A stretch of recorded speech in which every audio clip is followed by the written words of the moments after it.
যুক্তির প্রাথমিক ধারণা, অধ্যায়ের নাম হচ্ছে যুক্তির প্রাথমিক ধারণা। প্রাথমিক ধারণা। এখন দেখো, এই যে যুক্তির প্রাথমিক ধারণা, এই অধ্যায়ে আমাদের কয়েকটা কথা আছে, কিছু সংজ্ঞা আছে, কিছু গুরুত্বপূর্ণ টপিকস আছে, সেগুলো আমাদের অবশ্যই জানতে হবে। কেন জানতে হবে বলা যায় না, আমাদের কিন্তু ক নম্বরে কিন্তু কুইজ প্রশ্ন চলে আসতে পারে। তাই জন্য ক নম্বরে যেহেতু কুইজ আসতে পারে, সেহেতু আমাদের কিন্তু বেশ কিছু কুইজ সম্পর্কে একটু আইডিয়া রাখতে হবে। এই কারণে আমরা একটু বেসিকটা আগে জেনে নিব অধ্যায়ের সংজ্ঞাগুলো। দেখো, আমি এখানে সুন্দরভাবে সাজিয়ে লিখেছি। প্রথমে লিখছি কি, আমাদের যে গাণিতিক বাক্য কি বা ম্যাথমেটিক্যাল স্টেটমেন্ট। এখন গাণিতিক বাক্য দেখো, আমরা বলতে পারি যে যদি কোনো বাক্যকে সত্য বা মিথ্যা ঘোষণা করা যায়, তবে তাকে গাণিতিক বাক্য বা উক্তি বলা হয়। এখন তোমার যদি প্রশ্ন আসে যে গাণিতিক বাক্য কি, তুমি কি বলতে পারবা? যদি কোনো বাক্যকে সত্য বা মিথ্যা ঘোষণা করা যায়, তবে তাকে আমরা বলতে পারি গাণিতিক বাক্য।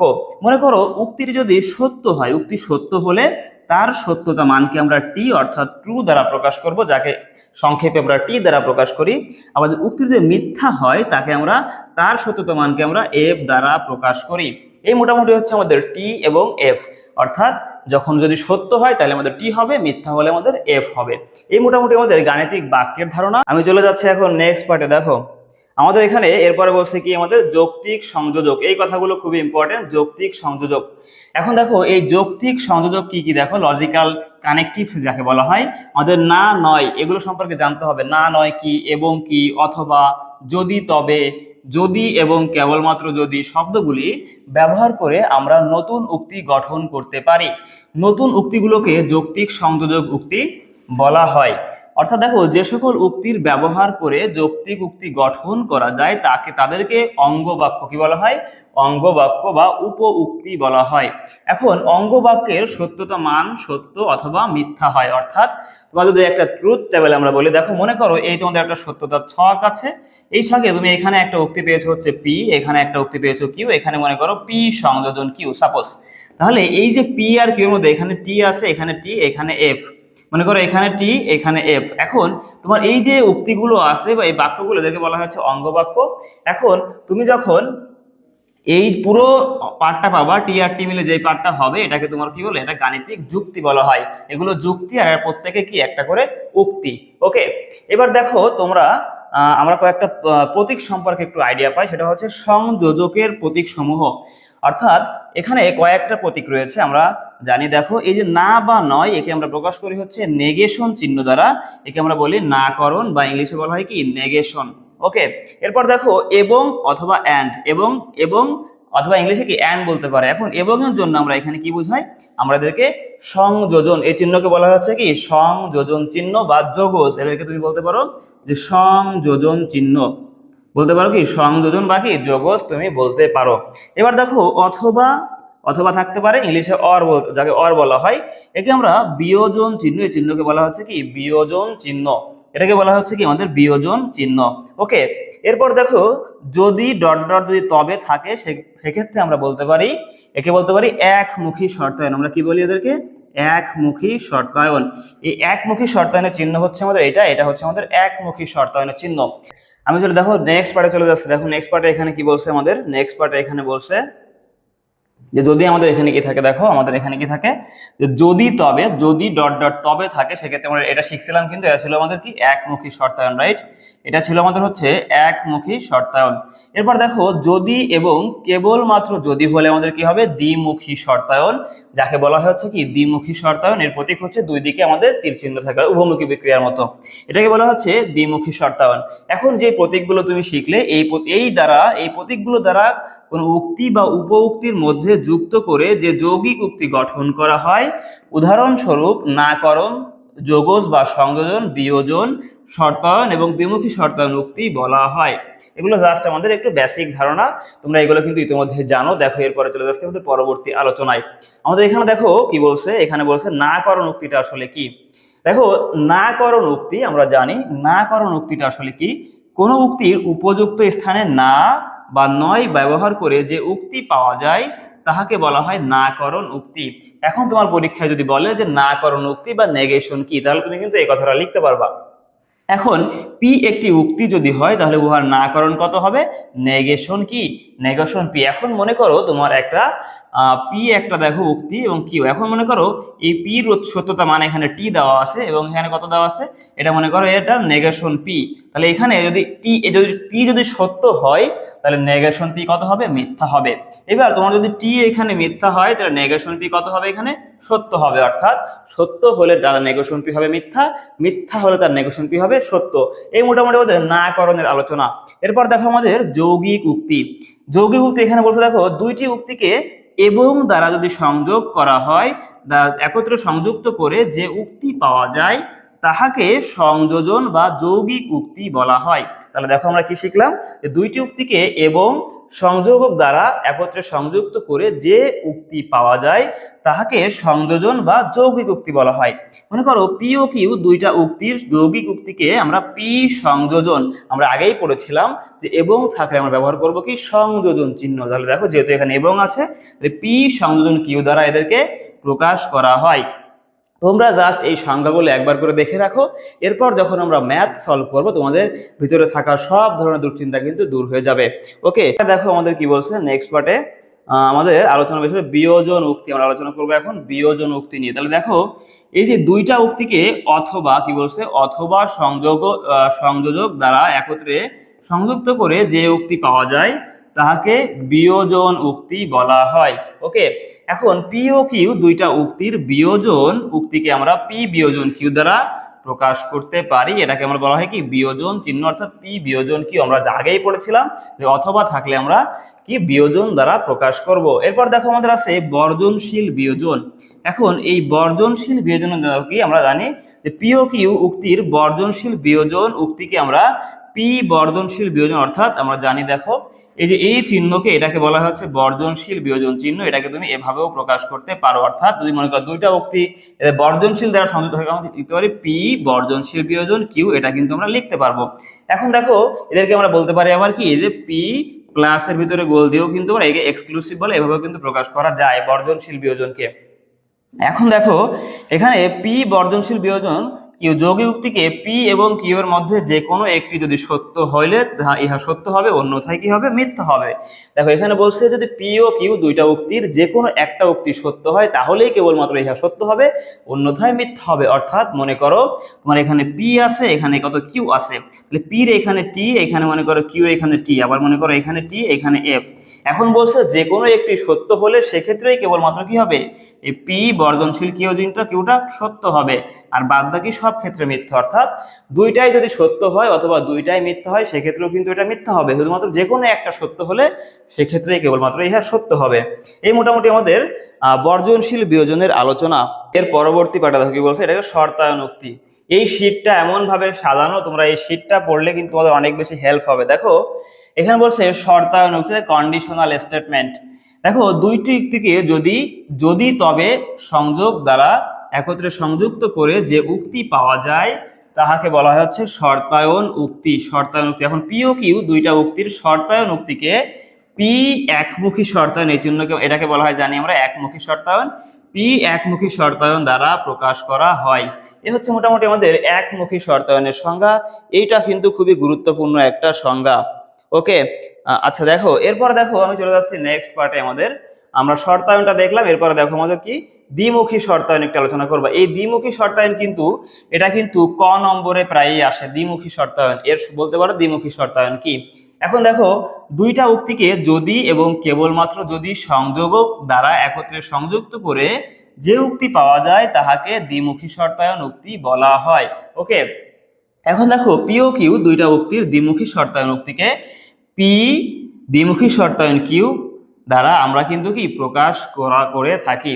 এই হচ্ছে মোটামুটি দ্বিমুখী শর্তায়নের ব্যাখ্যা। তোমরা জাস্ট এখন এতটুকু জেনে রাখলে আমরা যখন অঙ্ক করব বা এরপরে আরো ব্যাখ্যা আছে তোমরা কিন্তু পুরোপুরি ক্লিয়ার হয়ে যাবা।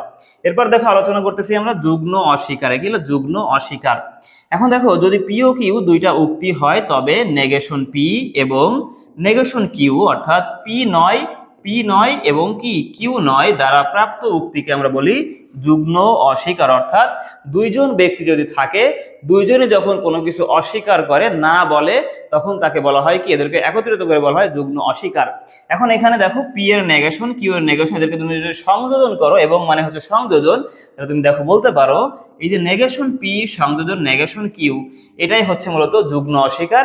এদেরকে আমরা এভাবে প্রকাশ করতে পারি পি যুগ্ম অস্বীকার কিউ। দেখো দেখো এটা হচ্ছে এই যে ইহাকে পি যুগ্ম অস্বীকার কিউ দ্বারা প্রকাশ করা হয়। এই হচ্ছে মোটামুটি আমাদের যুগ্ম অস্বীকারের আলোচনা। কি বলছে, সত্যতার ছক, এই পার্টটা কিন্তু খুবই গুরুত্বপূর্ণ। দেখো যে সত্যতার ছক বা ট্রুথ টেবিল যাকে বলে, দেখো অংশক উক্তির সত্যতা মান নির্ধারণের জন্য সত্যতা ছক প্রয়োজন। সত্যতা ছক সারি এবং কলামের সমন্বয়ে গঠিত। দুইটি অংশক উক্তির সাহায্যে যৌগিক উক্তি গঠিত হইলে সারি সংখ্যা 2^2 ইকুয়াল কত 4, এবং তিনটি অংশক উক্তির সাহায্যে গঠিত হইলে সারি সংখ্যা 2^3 ইকুয়াল কত 8, এবং কম বেশি এইভাবে হইতে থাকে। তার মানে আমরা বলতে পারি যে এখানে সারির সংখ্যা আমরা নির্ধারণ করতে পারবো কি দ্বারা, 2^n দ্বারা। এখানে nটা হচ্ছে কি বলো, উক্তির সংখ্যা। n হচ্ছে এখানে উক্তির সংখ্যা, অর্থাৎ যে কয়টি উক্তি থাকবে 2 পাওয়ার সেই কয় সংখ্যা দিলে যা আসবে সেই ভ্যালুটা হচ্ছে আমাদের এখানে সারির সংখ্যা হবে। এরপর দেখো সত্যতা ছক নির্ণয়ের প্রয়োজনীয় কিছু সূত্রাবলী। এই সূত্রগুলো কিন্তু ভেরি ভেরি ইম্পর্টেন্ট। আমরা প্রথমে আলোচনা করতেছি কি নাকরণ। নাকরণ কিন্তু আমরা ইতিমধ্যেই আলোচনা করে ফেলেছি। দেখো এখানে বলা হচ্ছে যদি টি হয় তবে ফলাফল কত হবে, এফ হবে। অর্থাৎ আমরা জানি পি, মনে করো পি একটা উক্তি, একটা হচ্ছে নেগেশন পি, তাহলে পি যদি টি হয় তাহলে নেগেশন পি এফ হবে, পি এফ হলে নেগেশন পি কত হবে, টি হবে। এই হচ্ছে নাকরণ, তোমরা নাকরণ শিখে ফেললে। এরপরে দেখো আমরা চলে যাব হচ্ছে হামদের আবু। হ্যাঁ, এই অধ্যায়টা খুবই সহজ, তবে প্র্যাকটিস করে রাখা ভালো। ঠিক আছে, এই অধ্যায় খুবই সহজ, তবে প্র্যাকটিস করা ভালো। এরপর দেখো আমি চলে যাচ্ছি এখান থেকে নেক্সট পার্টে, সংযোজনের পার্টে। ওকে, দেখো সংযোজন। দেখো এখানে বলছে যে সংযোজন কি বলছে, কেবলমাত্র দেখো টি প্লাস টি সমান কত হবে, টি হবে। এরকম শীট আমার কাছে মনে হয় তোমাদেরকে আর কেউ দেয়নি এখনো পর্যন্ত। দেখো যে সংযোজনের ক্ষেত্রে আমাদের কি হবে, টি আর টি মিলে টি তৈরি, টি পাওয়া যাবে, আর বাদ বাকি সবগুলো কি হবে, এফ হবে। অর্থাৎ দেখো এখানে টি সংযোজন টি সমান কত, টি, আর কোথাও দেখো টি সংযোজন টি নেই, তার মানে বাদ বাকি সবগুলো কি হবে, আমাদের সবগুলো হচ্ছে এফ হবে। এরকম যদি থাকে আমরা শুধুমাত্র খুঁজবো কোথায় টি আর টি আছে, যদি টি আর টি পাইলে ওখানে টি বসাই দিব, আর বাদ বাকি সবগুলো চোখ বন্ধ করে এফ বসাই দিব। এই হচ্ছে আমাদের সংযোজনের আলোচনা। এখানে মোহাম্মদ তারেক রহমান বলছে ভাইয়া ইনকোর্স প্র্যাকটিক্যাল রিটেন, হ্যাঁ পাস ভাইয়া, ইনকোর্স প্র্যাকটিক্যাল রিটেন মিলে পাস হবে, টেনশন নাই। আসিফুল হাসান শান্ত বলছে ক্লাসটা কি থাকবে, পরে করতে পারবো না ভাইয়া। হ্যাঁ, ক্লাসটা তোমরা পরে করতে পারবা, ক্লাসটা তোমাদের ভিডিও রেকর্ডের আকারে কিন্তু থেকে যাবে। ওকে, সবাই একটু লাইভটা শেয়ার করো, বেশি বেশি একটু কমেন্ট করো, তোমাদের কমেন্টস কিন্তু অনেক বেশি কম আসতেছে। দেখো এরপরে আমরা যাচ্ছি কোন পার্টে, এরপরে আমরা যাচ্ছি হচ্ছে এর পরবর্তী পার্ট। দেখো এখানে বলছে কি যে বিয়োজনের বিষয়টা আসলে কি। দেখো এই পার্টগুলো কিন্তু খুবই গুরুত্বপূর্ণ। বিয়োজন, এই চিহ্নকে আমরা দাঁড়িয়ে এটাকে বিয়োজন চিহ্ন বলে। বিয়োজনের ক্ষেত্রে কি শুধুমাত্র এফ প্লাস এফ সমান কত হবে, এফ প্লাস এফ সমান এফ হবে, আর বাকি সব ক্ষেত্রে আমাদের কি আসবে, সব ক্ষেত্রে কিন্তু আমাদের টি আসবে। ওকে, অর্থাৎ দেখো আমরা এখানে কি বলতে পারি যে টি যখন বিয়োজন চিহ্ন থাকবে তখন আমরা লক্ষ্য করব যে কোথায় আমাদের এফ আর এফ। দেখো আমাদের কিন্তু এখানে এফ, এখানে এফ, তার মানে এটা আমাদের কি হবে, এফ হবে। আর কোথাও কিন্তু দুইটাই এফ নাই, তার মানে বাদবাকি সবগুলো আমরা কি চোখ বন্ধ করে কিন্তু টি বসাই দিব। এটা হচ্ছে আমাদের বিয়োজনের নিয়ম। ওকে, এরপর দেখো আমরা চলে যাচ্ছি কিছু শর্তায়নে। শর্তায়নে দেখো, শর্তায়নে কি বলছে আমাদের, এটাও একটা গুরুত্বপূর্ণ ফর্মুলা। আমরা জানি শর্তায়নের ক্ষেত্রে শুধু টি প্লাস টি সমান এফ হয়, আর বাকি সব কি হবে, বাকি সব টি। ওকে, অর্থাৎ দেখো আমরা এখানে বলতে পারি যে যেখানে যেখানে টি আর এফ থাকবে, অর্থাৎ দেখো এই যে টি এফ কিন্তু এখানে আছে, সেই জায়গায় আমরা এফ বসাবো, আর বাদ বাকি কোথাও কিন্তু টি এফ নেই। এখন একটা বিষয় ভাই এখানে লক্ষণীয় যে আমাদের এই যে টি এফ আবার কিন্তু এফ টি সেম জিনিস নয়, এটা কিন্তু একদমই সেম জিনিস না, অর্থাৎ এটা কিন্তু আলাদা জিনিস। টি এফ সমান তুমি কি পাবা, এখান থেকে এফ পাবা, বাট এখান থেকে কি এফ টি সমান তুমি কিন্তু টি পাবা।